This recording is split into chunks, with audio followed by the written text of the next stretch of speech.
Have you ever stopped to think why some ideas just, well, land?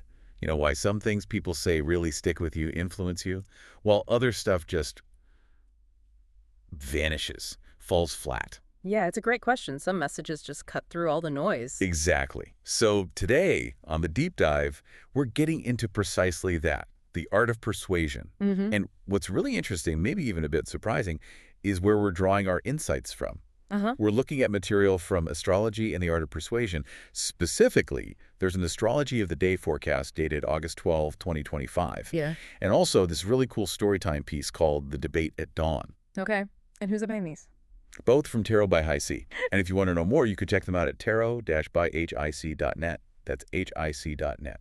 Got it. Tarot by High C. Now, just to be clear, our goal here isn't really about analyzing the astrology itself. That's maybe a whole other deep dive. Right. Instead, we want to unpack these sources, pull out the really practical, usable bits about communication, about persuasion. So the actionable wisdom hidden inside. Exactly.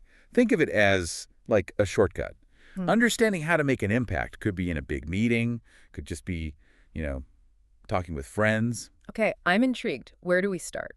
Well, the sources themselves start with the bigger picture, this sort of philosophical foundation. What's fascinating here right away is that it links persuasion to self-understanding and how we handle conflict.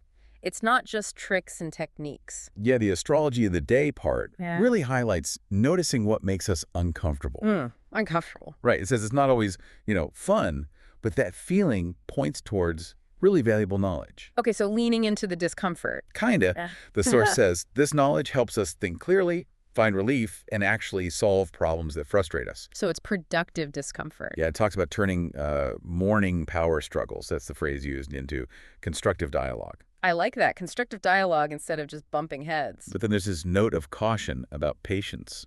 It says the foundation needs more work before growth can occur. Suggests you can't rush building something solid. That makes sense. Persuasion, real persuasion, often takes time. It's about trust, building a base. Yet it also throws in a simple fix can be the best one. So it's not always complicated. Right, it's this balance. Engage with the difficult stuff to get clarity, find practical steps, but don't overthink it if a simple solution works.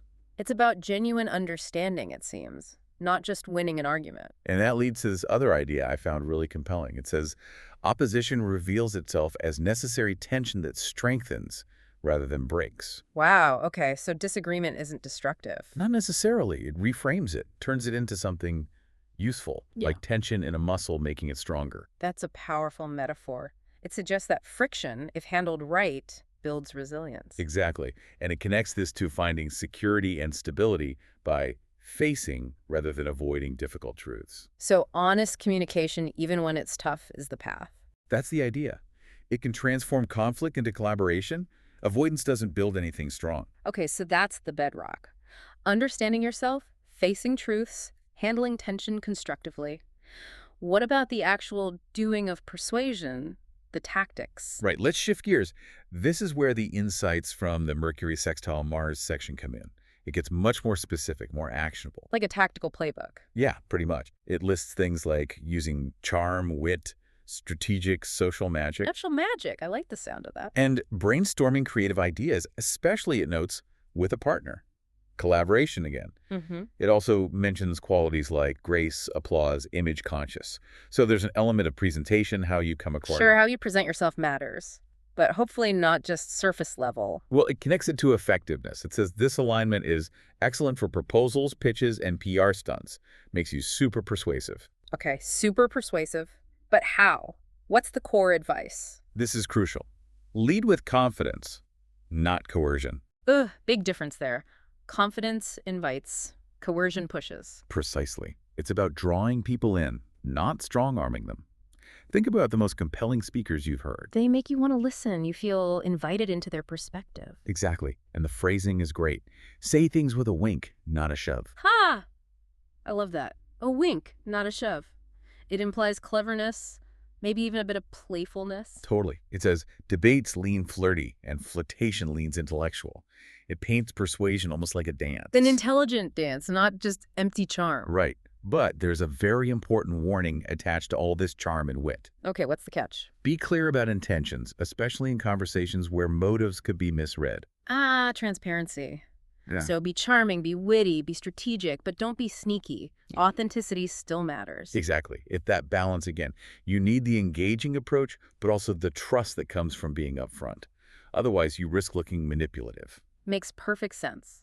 Persuasive, not deceptive. So how does all this play out? The philosophy, the tactics? Yeah, let's see it in action. Okay, this is where the debate at dawn story comes in. It's a great illustration. A story time piece. Yeah. We meet Maeve. She's preparing for this debate, sitting with her tea. And her opponent. Julian Voss. Yeah. He's already there, looking confident, leaning on the podium, kind of smirking. Sets the scene nicely. But the story immediately focuses on Maeve's mindset. Today wasn't about ego, it was about precision. Precision. Not just winning, but accuracy, clarity. Exactly. And it shows her preparation weeks of it. Notebooks full of research, color-coded notes, counter-arguments practiced until they gleamed. Wow, she really did her homework. That speaks volumes about her confidence being earned, not just projected. Totally. Julian seems more focused on the crowd, the image. He's got this burnt orange tie, scanning for reactions. Maeve's focus is internal, on the substance. It's that contrast again, presentation versus deep preparation. So the debate starts, and Maeve's opening. Just a single sentence, sharpened to a point. It didn't shout for attention, but pulled it in effortlessly. Subtle power. Not loud, but effective. And when Julian tries to counter, she doesn't just block him. She twisted it, not with force, but with elegance, turning his words into stepping stones for her argument. Ooh, that's skillful. Using the opponent's momentum, like Aikido, but with words. Yeah, and their styles are captured in their voices too. Maeve's is described as carnelian warm and confident, but with a pulse of fire beneath. Warm, confident, fire. Nice. Julian's is pyrite bright, magnetic, but with edges that sometimes cut too sharply. Harry fool's gold. Bright, but maybe lacks depth or can be harsh. Interesting comparison. The story notes they both knew how to work a crowd, how every laugh, every nod was a little victory. They understood performance. But Maeve's method seemed different in its effect. Absolutely. The audience reaction wasn't just amusement. They were leaning forward, caught in the dance, engaged on a deeper level. And the outcome for Maeve? She succeeded. The story says she not crushed, not conquered, but persuaded. Persuaded. That's the key word. It wasn't about domination. Right. It's a really important distinction. And there's a final exchange between them. Yes. After the debate, Julian admits you'd make a dangerous lawyer. Lawyer. Focused on argument, maybe winning cases. But Maeve's reply is perfect.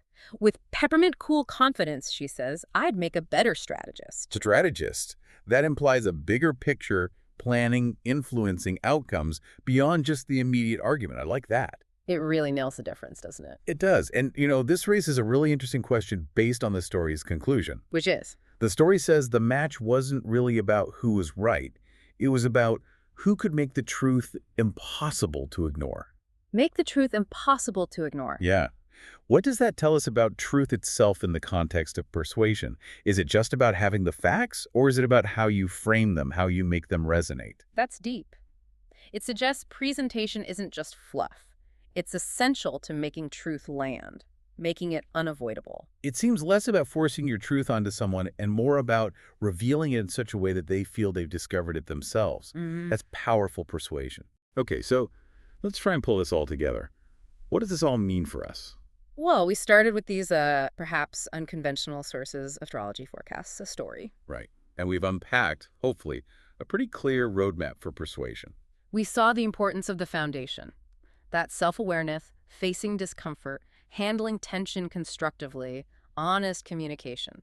That's the bedrock. And then on top of that, the tactical skills. Yeah, the charm, the wit, the strategic thinking, the social magic, but always with clarity of intention. Remember, confidence, not coercion. The wink, not a shove. Exactly. And Maeve's story just brings it all to life. It shows how these ideas, necessary tension, elegance over force, strategy over mere argument, actually work. How they create real influence. It's about being a strategist, like Maeve said, seeing the bigger picture. And all of this isn't just theoretical stuff. No, definitely not.